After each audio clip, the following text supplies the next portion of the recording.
श्रीमती गायत्री देवी,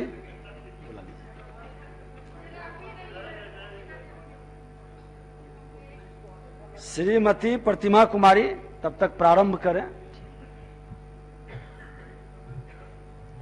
माननीय अध्यक्ष महोदय, आज ग्रामीण विकास विभाग के सरकार द्वारा प्रस्तुत मांग के विरुद्ध और उस पर लाए गए कटौती प्रस्ताव के समर्थन में बोलने के लिए खड़ी हूं। मैं इसके लिए बजट पर यह सदन मेरा पहला भाषण है। मैं कांग्रेस पार्टी की नवनिर्वाचित विधायक हूं। इसके लिए मैं अपने पार्टी के राष्ट्रीय अध्यक्ष श्रीमती सोनिया गांधी जी, अपने माता पिता एवं अपने परिवार के सदस्यों के प्रति आभार व्यक्त करती हूं कि जिनके बदौलत आज मुझे इस सदन में आकर के अपनी बातों को, जनता की सेवा करने का आपके समक्ष मौका मिला है। मैं राजापाकर की जनता के प्रति भी आभार व्यक्त करती हूं कि जिन्होंने मुझे अपना नेता चुना और राजापाकर क्षेत्र के नेतृत्व करने का मुझे मौका दिया। महोदय, सबसे पहले मैं शुरुआत करूंगी। माननीय सदस्य ने कहा था थोड़ी देर पहले कि जब केंद्र में राजीव गांधी जी की सरकार थी तो उन्होंने कहा था कि मैं केंद्र से 1 रुपया भेजता हूं और गांव में जाकर वो गरीबों को 15 पैसे मिलते हैं।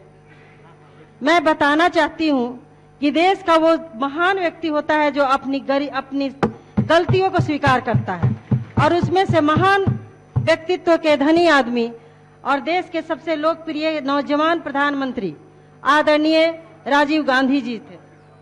ग्रामीण विकास विभाग की जहां तक बात है, मैं दलित समाज से आती हूं और ग्रामीण विकास का जो हाल है, मैं बस यही कहना चाहती हूं कि विकास नहीं, उसको विनाश कहा जाए तो कोई बुरी बात नहीं होगी। क्योंकि जिस तरह से गांव में प्रधानमंत्री आवास योजना में लूट मचा हुआ है, मुखिया के पीछे पंचायत सचिव, वार्ड के पीछे वार्ड सचिव, बीडीओ, ये सारे अधिकारी मिलकर के पंचायतों को लूटने में लगे हुए हैं। पंचायत का देश के जो राष्ट्रपति महात्मा गांधी थे, उन्होंने कहा था कि देश का आत्मा गांव में बसती है। लेकिन ये जो लोग हैं, अफसरशाही है। वर्तमान सुशासन बाबू की सरकार में अफसरशाही इतना बढ़ चुका है कि देश से आत्मा को निकाल करके फेंकने की कोशिश की जा रही है। दलित समाज को सब लोग जानते हैं कि जो पर डे कमाते हैं, रोज कमाते हैं, रोज खाते हैं, वो कहां से इंदिरा आवास लेने के लिए, प्रधानमंत्री आवास लेने के लिए 20,000 रुपए भरेंगे। आज स्थिति इतनी बदतर हो गई है कि गांव में जाकर के आप देखें। मैडम, आप मुझे आज महिला दिवस के अवसर पर थोड़ा समय दें। मैं आपसे यही निवेदन करती हूं ताकि मैं गांव की महिलाओं को, खास तौर से दलितों की बात मैं आपके आसन के माध्यम से सरकार तक पहुंचा सकूं। गांव में सामुदायिक शौचालय बनाया गया है, लेकिन सामुदायिक शौचालय के बगल में यदि आप दलित के घर जाएंगे तो उनको रहने का जगह नहीं है।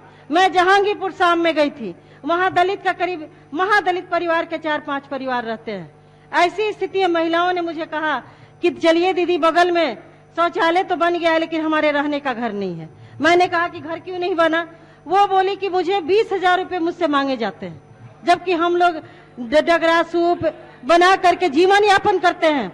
महाशय, मैडम, मैं यही आपसे कहना चाहती हूँ कि जो आदमी पर डे 200-300 रुपया कमा करके परिवार का भरण पोषण करता है, वो कहाँ से 20,000 रुपया देगा?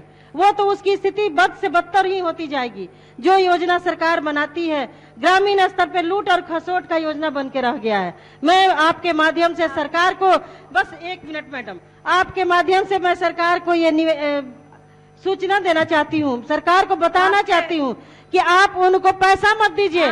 आप इस योजना जी को बोलना चाहती हैं, आपका समय सीमा तो आप इस योजना के तहत पैसा मत दीजिए, बल्कि उनको आवास बना के दीजिए।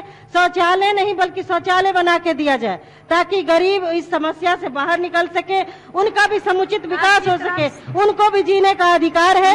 आजादी के 74 साल बाद भी आज भी दलित परिवार 3 डिसमिल जमीन के लिए तरस रहे हैं।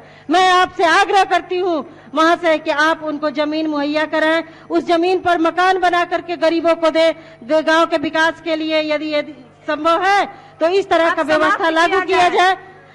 बहुत बहुत धन्यवाद मैडम, आपने मुझे